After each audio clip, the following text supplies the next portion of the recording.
the very act, the very practice of expressing oneself is like a worship, it is like devotion.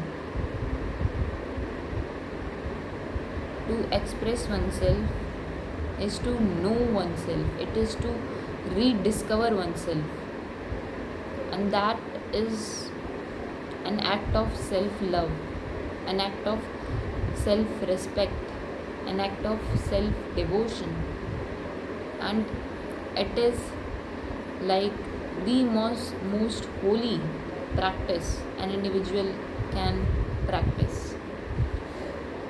It is even more holy than going to a certain temple and performing rituals there, because when you are trying to know who you are, to know the most pure, raw, and uncontaminated truth of yourself, you are trying to know and learn the Shiva inside you, the Shiv Tattva inside you, because Shiv is nothing else other than the Satya. And when you are trying to know your truth, your true nature, your real nature, your uncontaminated, raw, real truth, you are trying to connect and embody with that Shiva, the Satya, your Satya. Therefore, this very practice of expressing yourself to know yourself, because when we express ourselves, we discover ourselves every day through our self expression. It is a journey. The very practice of expressing oneself is a journey of rediscovering oneself and then recreating oneself. So, the holy practice of self expression actually leads you to to ascend towards your most highest version, towards your higher self, towards your Shiva Tattva, and channelizing your energy, your Shakti in surrender, in devotion, and in respect to that Shiva Tattva. That's why the very practice of expressing oneself is like worshipping the divine within. And it is the most holy practice you can practice. But you need to be brave. You need to be very brave, and you need to be very mindful to actually practice this. Because when you are going to connect with your the most raw, real, and pure truth, you are going to defy almost every law of the society. You are going to trigger almost everyone around you, because people are not gonna accept it. It's hard for them. It causes shiver inside their own belief system, in their nervous system, when they see someone embodying such a fearlessness in their truth, in their personality, which is in resonance with their truth, and therefore not in any resonance with the standards of society. Therefore, you need to be very brave, because the path of embodying your truth is a path of a warrior. It is a path of a beast. It is the path of the god / the goddess in the making. It is not for the weak. This is the, in fact, yes, this very practice, this very understanding that I just explained, it is the true spirituality. It is the real spirituality. It is the modern as well as the ancient and the eternal spirituality. It is something that is not for the weak. No, no, not at all. It is for the bravest, the most fierce warrior personalities. It is not for the weak.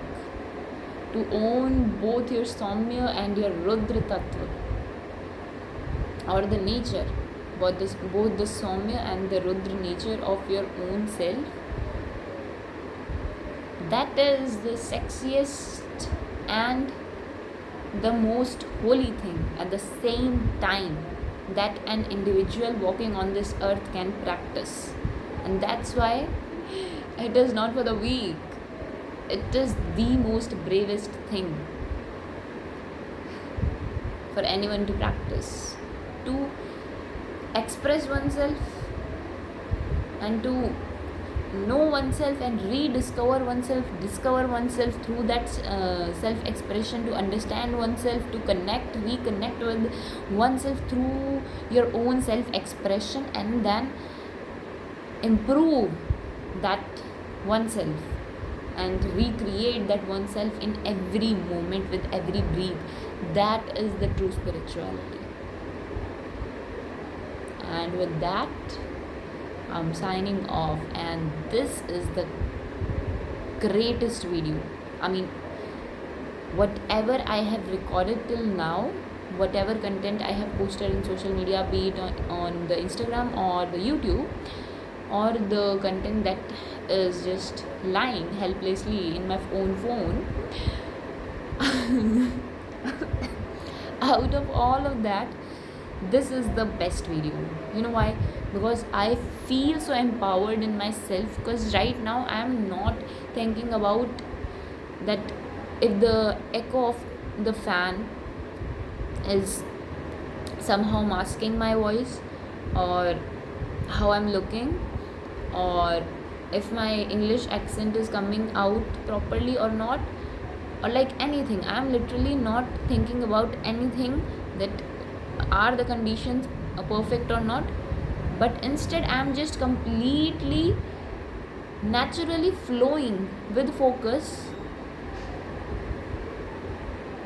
and my only concern is, even it is not even my concern, I'm just flowing spontaneously, naturally, freely, fiercely, fearlessly, with focus, consciously, in my truth. This is my truth. This is who I am, the Mahalakshmi. But the problem is, this Mahalakshmi has lived the life of Shruti as well as of Jahanvi for all the past years, and those versions keep coming up again and again and again and again through the memory of my own nervous system of all of those years, and they keep coming on and keep manifesting themselves trying to save themselves, because they are dying. Those two versions of me and many versions of me are dying for the birth, the complete embodiment and evolution of this new version of me, Mahalakshmi. Therefore, they are trying to save themselves, and they manifest themselves in my own several behaviors and patterns, which have become incorporated into my being because of practicing them for all of my life. But now I am being mindful and mindfully tackling them and overcoming those patterns and transcending into my own higher self. And this is what I now live for. This is who I am. This is my spirituality. This is my love. This is my devotion. This is my purpose, and this is my journey. And I have never felt this much beautiful as I'm feeling right now. This is who I am. Mahalakshmi, the abundance herself. Bye bye to the camera, to I don't know who. I don't even care. Love, love, love, love, love.